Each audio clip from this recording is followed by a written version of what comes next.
Welcome back to the Pilates Business Podcast. If you're new here, hi, I'm glad you found your way. And if you're a long-time listener, welcome back. I'm glad you're here again. I'm Seran Glanfield, and I'm the founder of Spring 3 Studio Business Consulting. And I've been coaching and consulting studio owners across the boutique fitness industry for well over a decade. I've worked with hundreds of studio owners all around the world very, very, very closely. And at around this time of year, we're a few months into the year, what we see is that we're starting to find our stride. And we're starting to see how this year feels, right? Every year it's a little bit different every year. And we're starting to see right now how things are going, how things are sitting. For some, it's great, it's strong. We've had a strong start to the year. And for others, maybe it's just kind of going. And regardless of where you're at, we're talking today about marketing, which is going to help you no matter whether you are feeling like things are just off the charts or whether you feel like you perhaps need a little bit of a boost, okay? Now, specifically when we talk about marketing, I talk about marketing all the time in so many different ways. You know, this is such a broad topic. But I think I want to talk today with a little bit about marketing that feels like a lot of effort and very little payoff. And what I find for those of you who are listening and you're just having an okay time so far in 2026, I want you to listen carefully to this episode, okay? Because what I've found over and over again from all of this experience that I've had well over a decade and through a lot of different shifts that we have seen in this industry, quite honestly. You know, I have been coaching through various sort of trends that have come and gone through the evolution of software and technology, through global pandemics, through so many different sort of ways that this whole industry has shifted and twisted and turned, right? And it's been a journey. So there's a lot that I am leaning on when I give you the guidance and insights that I share with you inside of my Thrive Group coaching programs and to a certain extent here on the podcast as well. And so I've seen there's a lot of things that I see happening consistently. And there are habits and trends that we tend to perhaps fall into that may not be fully supporting our business growth. And I think that when it comes to marketing, it can feel very, very heavy to some people. It can feel very light and fun to others. And everyone's just a little different in that way, right? But if you feel like it is a lot of effort right now, if you feel like you are posting, you are running promotions, you are doing events, you're talking about your classes, your schedule, your teachers and your community, and yet perhaps you're not getting that nice, steady stream of new clients walking in the door, right? And you're wondering, what is going on? People like your posts maybe, but they don't actually book. Or when someone does walk through the door, they're often not quite the right fit, right? And so what often happens is we're trying to do more. Then we're trying to discount more. We're thinking it's our price. We start blaming the competition, which is, obviously increasing everywhere we turn, right? And you start trying to feel like you have to convince people that they're in the right place, which is honestly not a good energy, right? When we're trying to convince people, it's sort of like it's a different kind of energy. And you probably are wondering, why is this so hard? Why am I not seeing the results that I want from my marketing efforts? And I want to say this to you with all the love that I have for everything that you're doing and all the admiration that I have for that I have for you for showing up every day and doing what you do. And that this is not about doing more, honestly, truly. When I work with my studio owners inside of Thrive, this is not what I often am encouraging folks to do less because I want you more focused. I want you focused on the right things. So this isn't about doing more. This isn't about working your tail off, working more hours, hustling more, pushing yourself and exhausting yourself. That is not a good place for you to be either, right? So it's not a hustle problem. It's not that you're not working hard enough, right? And it's not about the platform typically either. Wherever you are right now and wherever you are from a digital perspective is probably the right place for you to be. What it often is though, is that it is a positioning problem, okay? And this is what we talk about when I work with my studio owners inside of Thrive and specifically inside of our marketing intensive that we do throughout the year inside of Thrive. And this marketing intensive is where we talk about all the things, all these small tweaks and changes and adjustments that actually have this major impact on all of the way that your marketing works and how well it works together.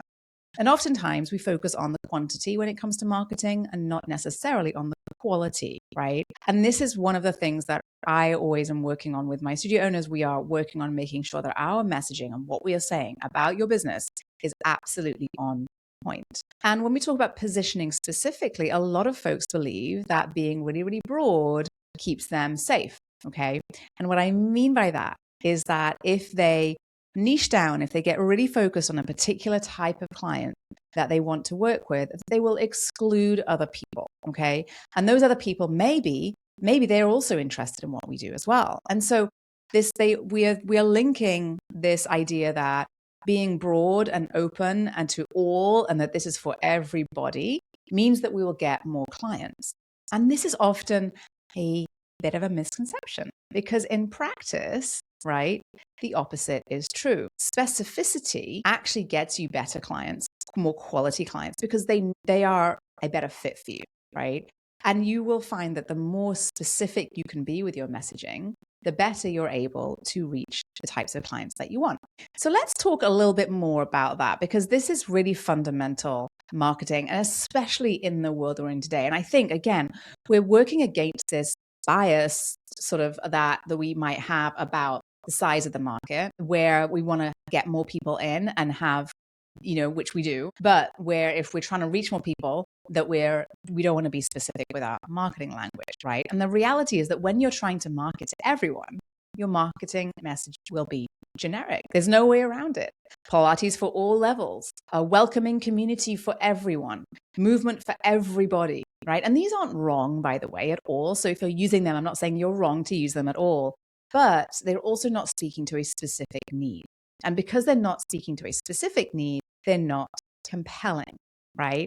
And what we find is that within this generic marketing, we find that there are some very hidden costs that are probably creating friction in your business. So you often find that you might be attracting price shoppers because you are being really broad with your messaging and perhaps coupling that with a discounted price point because you, again, want to really bring everybody in the door. And what happens is you attract price shoppers instead of committed clients. So you end up spending more time convincing people, right, after they've come in, instead of simply enrolling them and welcoming them back the next time. You end up often overworking in that early days to try to get them to understand, right? This is often what I hear.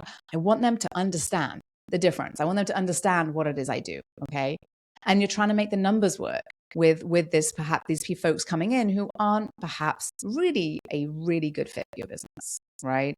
And you might find sometimes that you're really busy with this because you've got people, but they're not the right fit. They're not staying. They're not sticking around. They're not actually committing to that next step. So you're busy, but you're not profitable. You're not busy, but you're not growing. And this is really often, this is a fabulous opportunity, honestly, but it is often something that because we're masking the real problem because you've got new clients coming in and it looks like your marketing is working great, we often aren't looking for this particular issue, right? So you're busy, but you're not profitable. Yes, people know you exist, but you're not differentiating enough. You're not building enough connection with them to help them to perhaps stick around. Because we're not just competing for attention in today's world, you guys, we are competing for loyalty. And I'm talking about this a lot because right now there is just, this is the world we're in, you guys. This is just how it kind of is. So we want to make sure that we're focused on getting the right people in the door. We're telling the right things from the very beginning, that we're differentiating you from others actually, and that we aren't then perhaps being so generic with the way that we're talking about our business, right? You want to be clear. When you're clear and transparent and straightforward, people will like that because, again, we're competing for attention and for loyalty, and attention has to come first. If they don't know you exist, they'll never hear about you, right? So we need to make sure that we are not marketing to everyone, right? And falling into this trap of being really, really generic with what we're telling people about your business, all right? And it often backfires because we often equate this idea of being really, really, and the word inclusive comes up, right? And it's important to be inclusive, obviously. This is not about being inclusive versus exclusive. It is about saying we want to be clear about who we serve best, because regardless of your studio, you are without a doubt attracting a specific type of client into your business. And I'm not talking, by the way, to be completely clear, I'm not talking about demographics. I'm talking about people are motivated by certain things. They have a certain character. They're looking for a certain energy in the studio, right? And we often miss this piece because we see the characterization of people perhaps in terms of this sort of demographic or And we don't want to let anyone feel left out. Of course we don't. And that is not at all what I'm suggesting here at all. We don't want to alienate people at all. Never, ever, ever, right? But we can see, I'm sure there are trends in your clientele that you cannot ignore. And typically those types of people who have a certain energy and want an energy or want a certain atmosphere of a studio that they walk into, that's what keeps them coming back, right? And that if you are able to talk about what that is to a wider audience, how interesting would it be to then be able to tap into that group of people? And what would it then look like, not just for your lead generation, but actually for your enrollment and conversion following that sort of initial few sessions? So instead of worrying perhaps so much about this idea that niching down is going to just eradicate the number of people who would come into my business, right? Or your business, avoid being vague with what it is that you do and who it is you do it for, right? And because being vague will, although you're hoping it'll capture more people, it probably does the opposite. Okay. So you don't want to make people figure out on their own whether this is good enough, this is a good space for them, whether it's for them, or whether this is the right environment for them to come and take a class or a session. Okay. We don't want them to actually have to figure out a whole lot of anything on their own, because again, in the world they're in today, we are competing for attention and loyalty, and we are competing for attention first, right? And so if there is a studio down the street or anyone else out there who is being more direct and more clear and more transparent with what they do, then your client's going to go there first, because guess what, you guys, they didn't have to think about it, right? And we are so sort of, what's the word? We are really kind of living in a world where we expect to be served information, right? Clients don't tend to go and do a whole lot of research on their own anymore. Like those are, I think, a bit of a bygone era.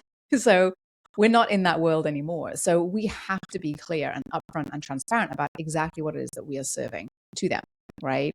And so your best clients don't want to go and do all this research either, right? They want you to tell them exactly what they need to know and to get started. And they want to be understood, and they want to know that you are the right fit for them. So what information do you need to share with them in order for them to know that that perfect studio is yours? Okay. So when we dive into this inside of the Marketing Intensive, a whole lot of light bulbs go on, just like they might have already started going on for you, and just even having awareness for this conversation. It's incredible how empowered I see the studio owners become around their marketing when they know exactly what it is they want to share with their clients about their business. And how when you have all of that, you get I just took a deep breath in, because you just see the competition just dwindle away, because you see very, very, very clearly for yourself as a business owner, as a studio owner, how you're different from the others out there, and therefore how you can communicate that with your community, and how much more powerful you feel when it comes to your opportunity for growth in your business. Okay. So there's a lot in this conversation, you guys, right? There's a lot of nuances here.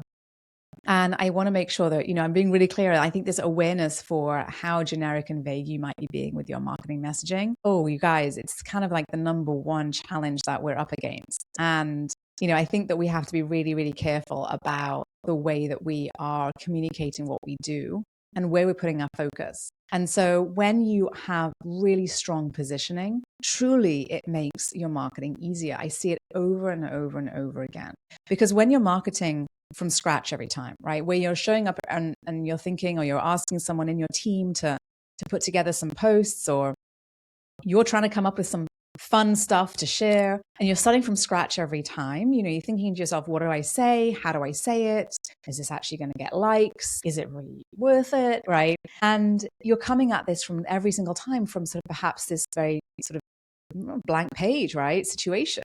Okay. And maybe you're going into AI and asking some questions and asking them to put together some posts for you, and that's all good. But AI has never been to your studio either. So AI is going to create, it's a large language model. It's going to use what it's seen other people use to give you even more potentially generic content, you guys. And without your input around your positioning, your content will feel generic. Your offers will feel also somewhat generic too. And you probably will find that not only are you not able to articulate what differentiates you from a digital perspective, so on your website or in your social media or in your emails, but you might not even be able to do that. And your team is even less likely to be able to do that, right? So this all has to come from you as the founder and the owner and the leader of your business. It has to come from your heart, from your soul. And this is, where you can really step into that next level when it comes to growth in 2026. Because I am a firm believer that if you want to thrive in 2026 and you want to grow and you want to participate in this enormous opportunity that exists, you have to be able to differentiate yourself and build a brand. Okay. And when you're able to position yourself and you've got strong positioning, it really helps to bring the right people into your business, to act like a filter, to bring only great leads, great new clients who are already excited about bringing you into their world, into their movement practice on a really regular basis. And that's when your marketing stops being performative, where you're just showing up to be seen, and actually starts being more strategic. And that's what I want from you, because in order to build a consistently profitable, growing business, you have to be strategic. Okay. So let's recap. If your marketing feels like it's falling a little bit flat, it's not because you just need to do more at all. Oftentimes, you need to step back and look inward and think about what it is that you want other people to know about your business and who it is that you are serving. If you're trying to reach too many people at once, it will fall flat, because marketing to everyone often leads to weaker resonance, right? People aren't as compelled to take action, which leads to lower conversions from the introductory offer or the trial offer into a membership. And frankly, more work for you and probably a whole lot more worry, right? And when you build into your marketing messaging more specificity, it builds trust. When you build in more clarity, that drives more response and demand. And when you are really clear on how you can position your business, it really does fuel that sustainable growth that I would love to see for your business. Okay. Now, here's the thing, you guys. Knowing this is one thing, and having awareness of it is critically important. In fact, I want you to go out there today, have a quick look at all of your places that you exist and do a quick audit, right? Are you really standing out? Are you able to truly articulate the value of what you do in your studio? Because applying this to your messaging, to your marketing, to your offers, to your team and your systems is another thing. And this is exactly what we do inside of Thrive. This is my business coaching program for boutique fitness studio owners who want to take what could be a little bit chaotic marketing and systems and structure in their business and turn it into something that has more systems and organization and more consistent revenue and profit as well. And inside Thrive, we don't just do more marketing, okay? We clarify your brand messaging, your positioning, we refine your marketing content and plan and strategy, and we build a business model that attracts the right clients consistently. And so if you're tired of guessing, if you're tired of discounting, if you're tired of doing everything yourself and you want to have a studio that grows with more clarity and you want to be confident in your leadership and your ability to do that, then I'd encourage you to learn more about Thrive. You can do that at spring3.com/Thrive. I hope this was helpful to you as you go about building your boutique fitness studio business. If it was, go to wherever you're listening to this and rate and review this podcast. It would mean so much to me, but also help to get this podcast out there into our fabulous community of instructors and teachers who also may like to feel more encouraged and supported on their journey in our industry. Thanks so much for listening. I'll see you guys next week.